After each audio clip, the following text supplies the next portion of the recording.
بسم الله الرحمن الرحيم، والحمد لله رب العالمين، والصلاة والسلام على أشرف الخلق وسيدهم وسيدنا وسيد ولد آدم أجمعين، نبينا ورسولنا وإمامنا وقدوتنا محمد صلى الله عليه وسلم، الذي بعثه الله بين يدي الساعة بالسيف حتى يعبد الله وحده لا شريك له، والذي أوحى له ربه أن يقاتل الناس حتى يشهدوا أن لا إله إلا الله، والذي جعل رزقه تحت ظل رمحه، والذي جعل الذلة والصغار على من خلفه. حقيقة الأمر إن في موضوع يعني بيطرق في الساحة بشدة، وهو موضوع الأشاعرة. فاختلف الناس في الأمر كثير يعني جدا، فمنهم اللي قال لك الأشاعرة دول منهم أئمة وعلماء ومسلمين ومش مفروض نتكلم فيهم خالص، وناس قالت لك الأشاعرة مش أهل السنة، أو يعني مش أهل سنة أصلا، دي فرقة واحدة بس ما نقدرش نكفرهم. وناس قالت هم مش أهل سنة وكفار يعني. فأنا النهاردة عايز أطرح عليك إيه هم الأشاعرة والفرق بينهم وبين أهل السنة، ومش هقول لك هم أهل سنة ولا كفار ولا علماء ولا واجب تنتقدهم ولا مش واجب. أنا هسيب لك الأمر، أنت بينك وبين نفسك تقرر وتشوف هتقدر تقابل ربنا بإيه وتقول له إيه يوم القيامة، وهل هيقبل منك ما اللي هتقوله ولا لا. يعني ايه اللي هتقوله لربنا وايه اللي هو هيقبله منك، يعني لان انا ادين بشيء معين في الامر، وهو هيتضح لك انت لو انت مسلم وموحد يعني، وتوحد الله سبحانه وتعالى ومسلم وتكفر المشركين، هيتضح لك الموضوع وهدين بما ادين به، وما يعني الامر اللي انا ارضى او القى به ربي سبحانه وتعالى، واللي مفروض ان ربنا هيقبله مني. حقيقة الأمر إن البعض بيعتقد إن الخلاف مع الأشاعرة في بعض الصفات الخبرية، صفة اليد والقدم والأصبع وغيرها من الصفات، والبعض الآخر يعتقد أنها في بعض الصفات الخبرية وبعض الصفات التي من أصل الدين، مثل الكلام والسمع والبصر وكون الله في السماء عالي فوق الخلائق، ودي صفات من أصل الدين. لكن حقيقة الأمر أن الخلاف أكبر من كده بكتير جدا، هو خلاف في الإسلام نفسه، وفي معنى لا إله إلا الله، وفي الأمور برضو اللي ذكرناها. فتعالى اسمع وركز كده وشوف النتيجة اللي هتطلع بيها. حقيقة الأمر أن بداية كلمة التوحيد التي هي لا إله إلا الله فيها خلاف شديد جدا بين أهل السنة والأشاعرة.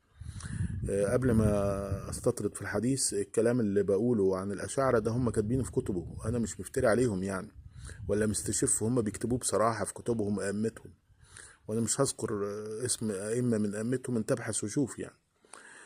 فأول حاجة لا إله إلا الله عند أهل السنة أنه لا معبود بحق سوى الله، أو لا أحد يستحق العبادة غير الله. وأمور العبادة دي اللي هي الدعاء والصلاة يعني، وكل يعني بداية ما تتعبد به الله سبحانه وتعالى من صلاة وزكاة وحج ونذر وصوم ودعاء وتوكل وغيره. وأيضا من أمور العبادة أن لا تعتقد في غير الله سبحانه وتعالى، أنه له الرزق والخلق والتدبير، وأن لا تتحاكم لغير الله. فعند أهل السنة أن لا أحد يستحق تلك الأمور إلا الله سبحانه وتعالى، فلا معبود بحق سوى الله. عند الأشاعرة يكفي أن تقر بربوبية دون الألوهية، أي تقر أن الله هو الخالق الرازق المدبر أو المخترع أو الصانع على حد قولهم. ولله در أحد أئمة أهل السنة حين قال لا خير في قوم كفار قريش أعلم منهم بلا إله إلا الله. فكفار قريش كانوا يعلمون مدلول لا إله إلا الله عند أهل السنة، الذي هو لا معبود بحق سواه. فمنهم من دخل الإسلام وصار من الصحابة والتزم بالمدلول، ومنهم من علم أيضا هذا المدلول فرفض حتى لأنه لا يريد أن يلتزم بالإسلام. أما الأشاعرة فيقولون أن يكفي أن تقر بالربوبية، أن الله الخالق الرازق المدبر. ننقل على النقطة الثانية، العمل عند أهل السنة لا يخرج من مسمى الإيمان. يعني الإيمان قول باللسان، إقرار باللسان أو قول باللسان، تصديق بالقلب وعمل بالجوارح. عند الأشاعرة يكفي أن القول أو الإقرار باللسان والتصديق بالقلب، دون العمل بالجوارح. ومن يدخل العمل بالجوارح يدخل العمل الذي ليس العمل الذي أو الأمور التي ليست مخرجة من الملة زي الصوم والزكاة وغيرها. إنما الأمور المكفرات يعني هم يخرجون في النهاية العمل من مسمى الإيمان في الإيمان، مسمى الإيمان. وبعضهم يكتفي بالتصديق بالقلب دون الإقرار باللسان. طيب ننقل للنقطة الثانية. أهل السنة القصد، من قصد الفعل الكفري مختارا طائعا غير مكرها فهو كافر. يعني أما من لم يقصده فهو ليس كافر، إنما من قصده مختارا طائعا غير مكرها فهو كافر. عند الأشاعرة لا، نيته إيه؟ فبالتالي بعضهم يكتب في كتبه مثلا انك لو ذبحت باسم الرسول، يعني قلت يا محمد وذبحت بدل الله اكبر، فالذبيحه حلال ومفيش اي اشكاليه طالما انت تقصد. هو كتب كده برضه، طالما تقصد بذلك تعظيم وجه الله. طبعا اهل السنه يكفرون من يقول ذلك ويفعل ذلك، لان القصد بالفعل غير معتبر. طالما قصدت الفعل طائعا مكرها غير مكرها، يعني قصدت الفعل طائعا مختارا غير مكرها فالكفري فتخرج من الإسلام. الأشاعرة لا، القصد معتبر. الله سبحانه وتعالى قال هل ننبئكم بالأخسرين أعمالا الذين ضل سعيهم في الحياة الدنيا وهم يحسبون أنهم يحسنون صنعا. مصادر الاستدلال عند أهل السنة القرآن والسنة. يعني القرآن والسنة عند أهل السنة أو عند المسلمين يعني هو القرآن والسنة، النصوص قطعية الدلالة لأنها وحي نزل على الرسول، اللي هو القرآن بلفظ دال معجز من عند الله سبحانه وتعالى، والسنة بلفظ دال غير معجز، يعني كلاهما وحي من عند الله سبحانه وتعالى. الفرق أن القرآن بألفاظ وحروف وكلمات من عند الله سبحانه وتعالى، أما السنة فهي بألفاظ وكلمات وحروف من عند الرسول ولكن المعنى من عند الله سبحانه وتعالى. فهي ملزمة لأن الصحابة خدوا الكلام ده شفهة من الرسول من فمه الشريف، ومن لم يكن موجود أبلغه إخوانه والتزموا بهذه النصوص وعلموا أنها ملزمة، والرسول أقرهم على ذلك الفهم الذي فهموه، والله هو هذا الفهم الذي أراده للأمة. ويقول الله سبحانه وتعالى فإن آمنوا بمثل ما آمنتم به فقد اهتدوا فإن تولوا فإنما هم في شقاق فسيكفيكهم الله. أما الأشاعرة فيرون أن النصوص ليست، يعني النص لو تعارض مع العقل أهل السنة بيعملوا بالنص، لأن هنا يبقى العقل مريض أو العقل مش سليم، إنما الأشاعرة بيعملوا العقل على النص. فبالتالي النصوص، وهم يقولون ذلك في كتابهم، النصوص عند الأشاعرة غير قطعية الدلالة وغير ملزمة، ويذهبون إلى تكفير من جعل النصوص هي الملزمة القطعية. فيقول لك النص لازم يصرف عن معناه أو يؤول لأنه هو مخالف العقل مثلا. فلو النص بيقول أن الله له يد أو بيقول أي حاجة أو أن الله في السماء وهو عليهم مش جايب ده، يردوا النص لأن النص مش ملزم ومش قاطع عندهم. أئمة أهل السنة هم الرسول بداية والصحابة من بعدهم والسلف. وأما الأشاعرة عند المسلمين يعني أو أهل السنة، أما عند الأشاعرة فالإمام والمعلم الأول ليس الرسول بل أرسطو، وده قالوه. ومنهم واحد كاتب في كتاب له اسمه غاية المرام، كاتب كده، هو الآمدي بالمناسبة، أنا قلت مش المثال بس عشان إيه ذكرنا حاجة ومكتوبة في كتاب واحد منهم يبقى نوثقها. فقال إن المعلم الأول أرسطو، يعني هم بياخدوا من أرسطو وهم يعني مصادرهم اللي هي الفلسفة وعلم الكلام. يعني أنت عندك الكتاب والسنة ومعلمك الرسول والصحابة من بعده والسلف، هم معلمهم أرسطو ومصادرهم هي كتب الفلاسفة واليونان والملاحدة. ده برضو أمر تبقى عارفهم، بيكتبوا في كده في كتابهم عادي يعني. فيكتبوا في كتابهم مثلا التوحيد هو علم الكلام، يعني ده بيكتبوا كده في كتابهم. يعني النووي كاتب كده التوحيد هو علم الكلام، ويقول أئمتنا المتكلمين وبيتكلموا بالفلسفة. ما فيش في الإسلام فلسفة طبعا، عندك والنصوص عندك انت قطعية الدلالة، هم عندهم ظنية الدلالة. نيجي لنقطة تانية اللي هي القرآن. انت القرآن عند المسلمين او اهل السنة يعني او المسلمين يعني القرآن كلام الله سبحانه وتعالى. يعني عند الأشاعرة هو مجازا كلام الله سبحانه وتعالى، يعني على سبيل المجاز.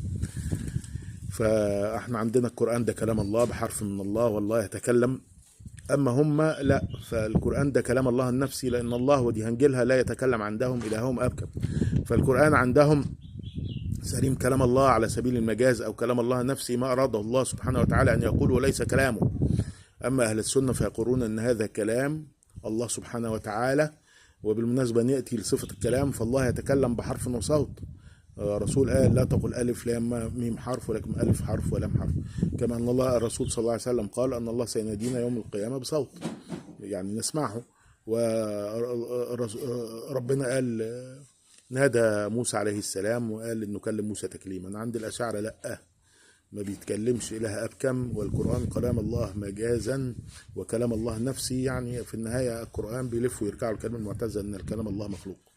فبالتالي ان ده كلام جبريل عرف ما في نفس الله وقالوا لنا، او كما قال احدهم ايضا وهو السيوطي انه وجده جبريل في اللوح المحفوظ، او مثلا كما قال بعضهم ان موسى عندما اخذ الكلام من الله سبحانه وتعالى انزله الله على شجره ولم يكلمه على الحقيقه.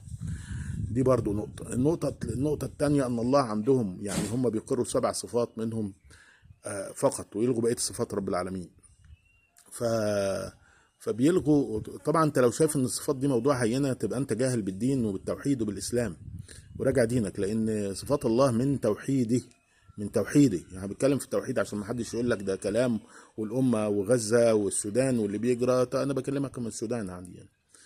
واللي بيجرى وبتاع وكده، فلا دي في حاجات اعظم اللي هي التوحيد.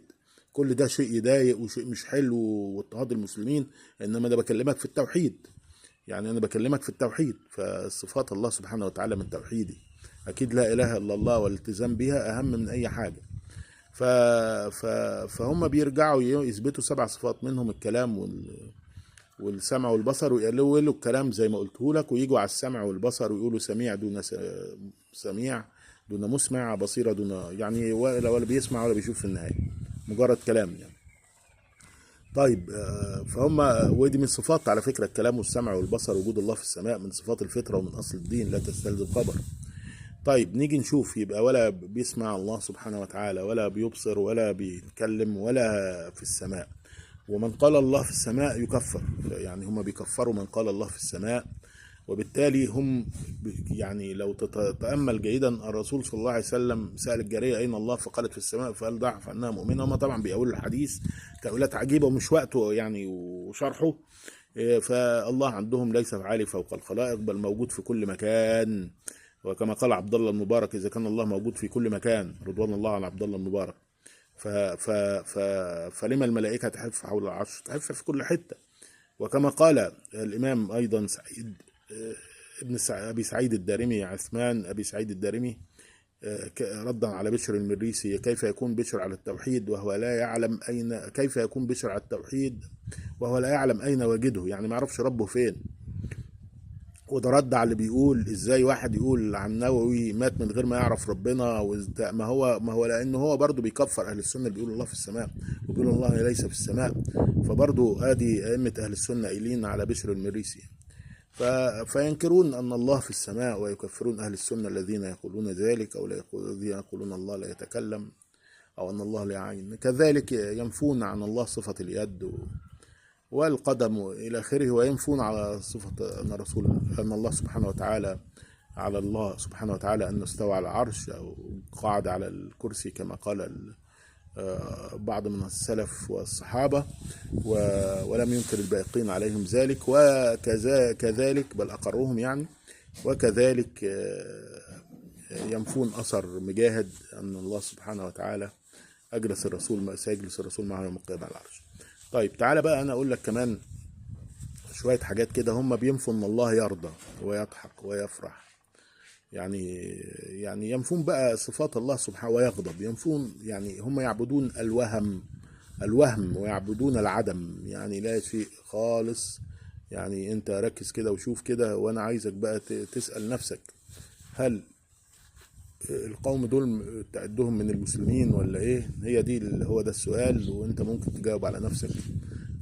ويقول الامام ابن سيرين ان الامر ان هذا الامر دين فاعلموا ممن ان هذا العلم دين فاعلموا ممن تاخذون دينكم. يعني اعرف انت بتاخد دينك منين.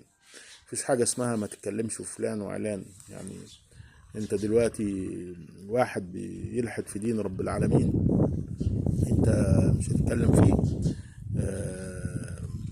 شكرا.